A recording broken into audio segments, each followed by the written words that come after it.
should have known dating that asshole was gonna end badly. Veteran child. What kind of name is that anyway? Sure, he had hookups for some of the best drugs in Stillwater, but that's no excuse. And he comes and tries to kill me? Whatever. He didn't have a chance against the boss. I tried to warn him, but he never listened to me. Only the boss really did.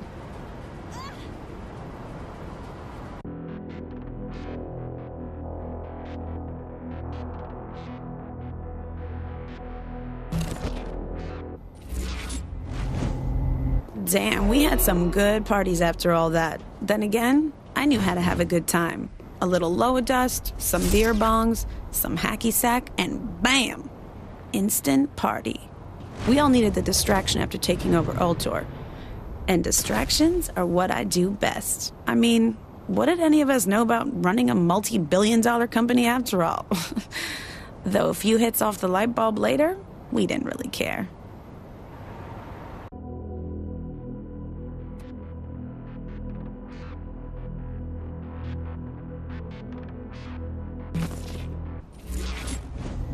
Putting me in charge of the brothels was the best idea King ever had.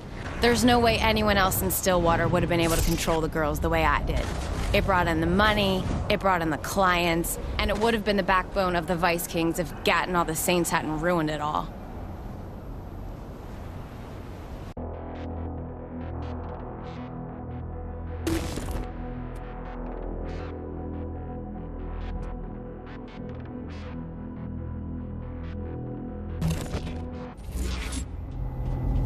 King never had the control he thought he did over the Vice Kings. It was all me and Warren keeping things running.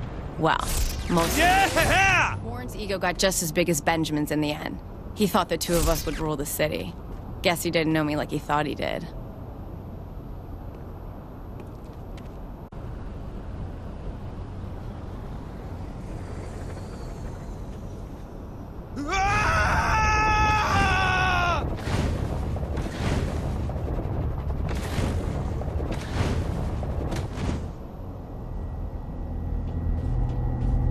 It's amazing looking back on how I used to be. Constantly baked out of my mind, always looking for the next party.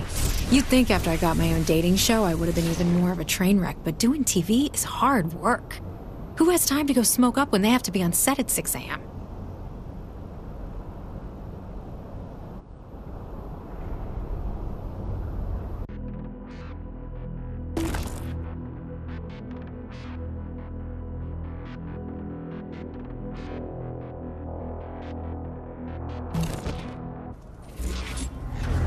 I built, I watched, and then I acted. That's how I brought the Vice Kings up to be one of the strongest crews in Stillwater. Only problem was my lieutenants didn't have the same patience. That bitch Tanya drove a wedge between Tony and Warren. Then she convinced Warren to try and take me out, only to stab him in the back and take it all for herself. I may have lost the Vice Kings, but killing her almost made it worth the trouble. Good thing the player was there to help.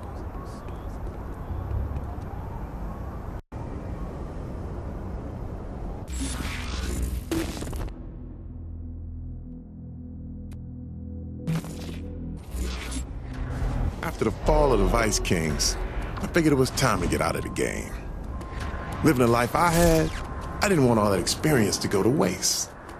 Figured a book would allow me to work out my demons and show the world what the game took from me.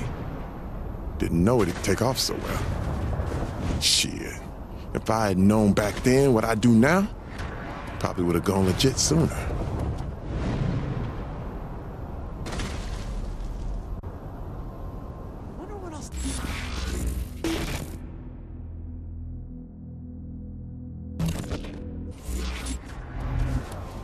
Ever since that night on Loren's plane, things haven't been the same. I used to be fun and carefree. I used to smile and laugh. Now I just want everyone to pay for what the Syndicate did.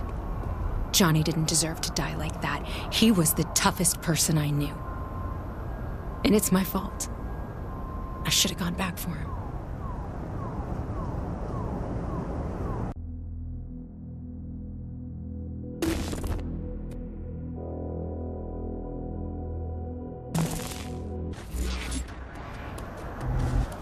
Boss was a lot more hardcore back in the day. Managed to pull the Saints back from the grave. Didn't take any shit from anyone, especially the Brotherhood, the Ronin, or the Sons of Samuel. Hell, anyone that got in the way lost everything they had. Not just their life. Still, it's too bad what happened to Carlos, though. He was a good kid.